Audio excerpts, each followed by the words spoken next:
Qatar की तरफ से भारत के लिए की गई बड़ी साजिश पूरी तरीके से फेल होती नजर आ रही है।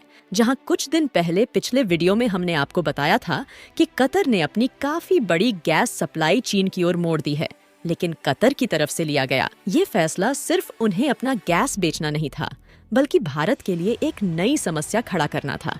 जहां ग्राउंड रियलिटी ये है कि भारत अपनी टोटल गैस जरूरतों का करीब 48% हिस्सा गैस कतर से ही आयात करता है। अगर अचानक से कतर गैस सप्लाई रोक देता है तो भारत को काफी ज्यादा डिस्टरबेंस की वजह से फेस करनी पड़ेगी। आज भारत के अंदर पावर जनरेशन से लेकर के ट्रांसपोर्टेशन सेक्शन में LNG का काफी ज्यादा उपयोग किया जा रहा है, लेकिन अब चाहे कतर भारत को पूरी तरीके से अपनी गैस सप्लाई रोक भी देता है, तब भी भारत के पास दो बड़े ऑप्शन आ चुके हैं।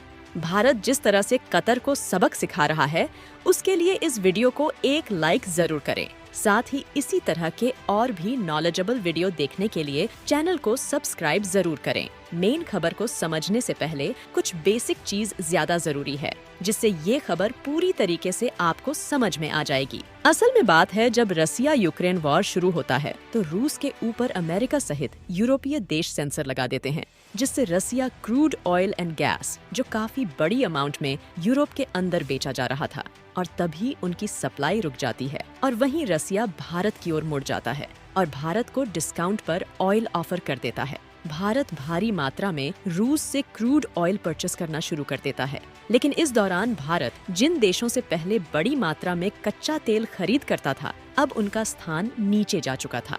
और कहीं ना कहीं अमेरिका के मन में भी ये बात खल रही थी कि भारत कहीं ना कहीं इनडायरेक्टली रूस की मदद कर रहा है, लेकिन अमेरिका सीधे तौर पर भारत को वार्निंग या फिर चेतावनी दे सकता था कि आप रूस से कच्चा तेल ना खरीदें। हालांकि अमेरिका की तरफ से कई बार इन चीजों को रिस्ट्रिक्ट करने की कोशिश की गई है, भले ही सीधे तौर पर ये शब्द अमेरिका ने नहीं बोले। अगर ध्यान से समझे तो सबसे पहले ऑयल प्रोडक्शन को कट करने का डिसीजन सऊदी अरब की तरफ से लिया गया। आज देखा जाए तो सऊदी अरब के अंदर अमेरिका का सबसे ज्यादा इन्फ्लुएंस है। वो अपने कई बड़े फैसले अमेरिका के दम पर ही लेते हैं, यहाँ तक कि कब उनको प्रोडक्शन कट करना है और कब बढ़ाना है, ये सारे डिसीजन अमेरिका की तरफ से ही लिए जाते हैं। हालांकि उस दौरान भारत सऊदी अरब से कच्चा तेल बड़े अमाउंट में नहीं खरीद रहा था, लेकिन अमेरिका के कहने पर सऊदी की तरफ से प्रोडक्शन कट किए जाते हैं और इसी को देखते हुए रसिया भी ऑयल प्रोडक्शन कट कर देता है। एक रिपोर्ट के मुताबिक लास्ट ईयर सऊदी अरब जो करीब 9 million barrel crude oil produce कर रहा था, उसमें से 1 मिलियन बैरल कट कर दिया जाता है। वहीं रूस और ज्यादा अपने ऑयल प्रोडक्शन कट करता है। जो पहले 5 लाख बैरल थे, उन्हें 3 लाख कर दिया जाता है। जहां ऑयल प्रोडक्शन कट करने से पहले क्रूड ऑयल के प्राइस $85 पर बैरल थे, वहीं ऑयल प्रोडक्शन कट करते ही ये 98 पहुंच गए। यदि आप कलेक्शन को समझे तो इसमें काफी ज्यादा इन्वॉल्वमेंट अमेरिका की रही है, जहां पर आज अमेरिका ने ओपेक और ओपेक प्लस के साथ ही क्लियरली बोल दिया है कि अब प्रोडक्शन वो खुद बढ़ा रहे हैं और अमेरिका को देखते हुए सऊदी अरब में भी मिल प्रोडक्शन बढ़ जाएगा। इसी को देखते हुए रूस, इराक और यूएई जैसे जो भी ऑयल प्रोडक्शन कंट्री है, ये सभी अपने ऑयल प्रोडक्शन बढ़ा देंगे।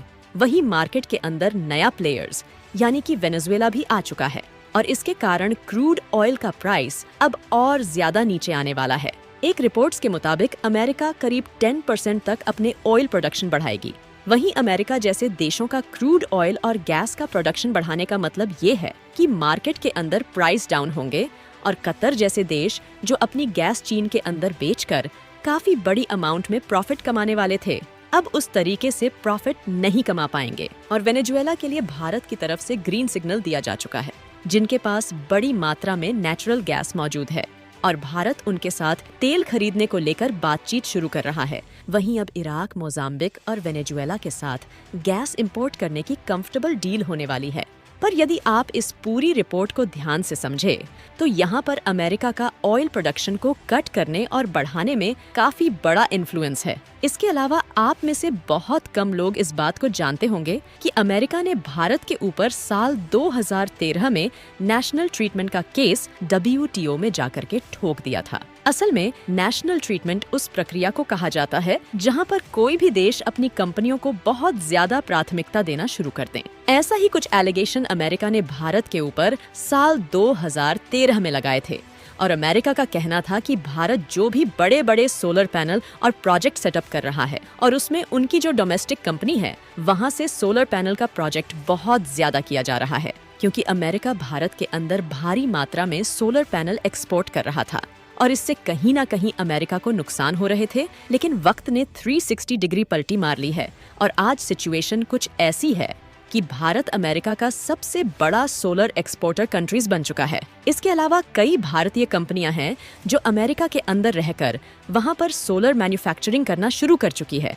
और आज इसी कड़ी में जुड़ी हुई एक और बड़ी रिपोर्ट सामने निकल कर आई है, जिसके बारे में इस वीडियो में हम आपको बताने वाले हैं। रिसेंटली ही रेटिंग एजेंसी इंफ्रा की रिपोर्ट के मुताबिक साल 2024 की फर्स्ट मंथ में भारत से एक्सपोर्ट होने वाले सोलर सेल्स और मॉडल्स करीब 8,360 करोड़ रुपए के हो जाएंगे, बल्कि पिछले साल में सिर्फ 1,453 करोड़ रुपए के थे। यानी कि इस कंट्री में भारत ने काफी बड़े पोटेंशियल हासिल किया है। टोटल एक्सपोर्ट करीब 405 मेगावाट का था, जहां पर रिपोर्ट में साफ शब्दों में बताया गया है कि भारत ने सबसे ज्यादा सोलर अमेरिका में एक्सपोर्ट किए हैं और अमेरिका के साथ भारत का ट्रेड हमेशा से ही सरप्लस में रहा है, फिर चाहे वो सर्विसेज हो या फिर गुड्स एक्सपोर्ट। और कुछ गिनी चुनी कंपनियों का नाम भी शामिल किया गया है, जिसमें वाई एनर्जी ने करीब 28,000 करोड़ रुपए के ऑर्डर बुक किए हैं। और वाई एनर्जी भारत के अंदर काफी बड़ी मात्रा में सोलर इंस्टॉलेशन करने का काम करती है।